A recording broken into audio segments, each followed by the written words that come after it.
Sui Dynasty, Political Rise and Fall by Suman's son Anithan Jain. In the year 581, the Sui Dynasty was founded by Jain, a general of the northern Zhou Dynasty. By calling himself Wendi, or Emperor of Culture, Jain emphasized his own greatness. In addition, he was able to achieve many things as a military commander, and soon became the ruler of the Sui Dynasty, which controlled most of northern China by overthrowing the imperial family. The Sui Dynasty was able to rise to power through intelligently planned military invasions, such as Jain's attack on the Turkish nomads, who were threatening the stability and security of China. During his reign, many significant arrangements were made in order to make sure that the dynasty would remain stable. The power of the government was structured around three departments, which are the Chancellery, the Department of State Affairs, and the Secretariat.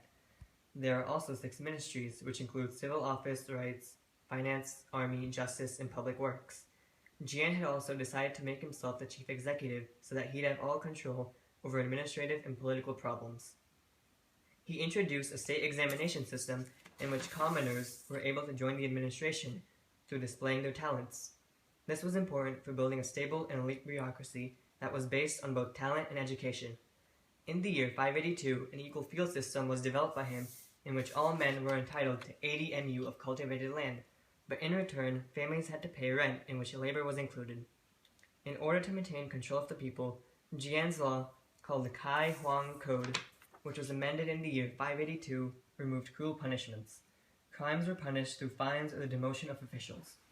In the year 604, the second son of Jain, Yang Guang, took his father's throne and called himself Yangdi, or Emperor of Flaming. His reign is what ultimately led to the decline of the dynasty. During the rule, Emperor Yangdi sent 1 million men to invade Korea, which proved to be unsuccessful, and only 2,700 men returned. The failure of the military campaign to gain Korea depleted resources and isolated people. Not only did Yangdi live an opulent lifestyle, but also averted his attention from resentment by his own people. The government was unstable, and officials lied to Emperor Yangdi after he put an official to death for speaking of the undesirable truth.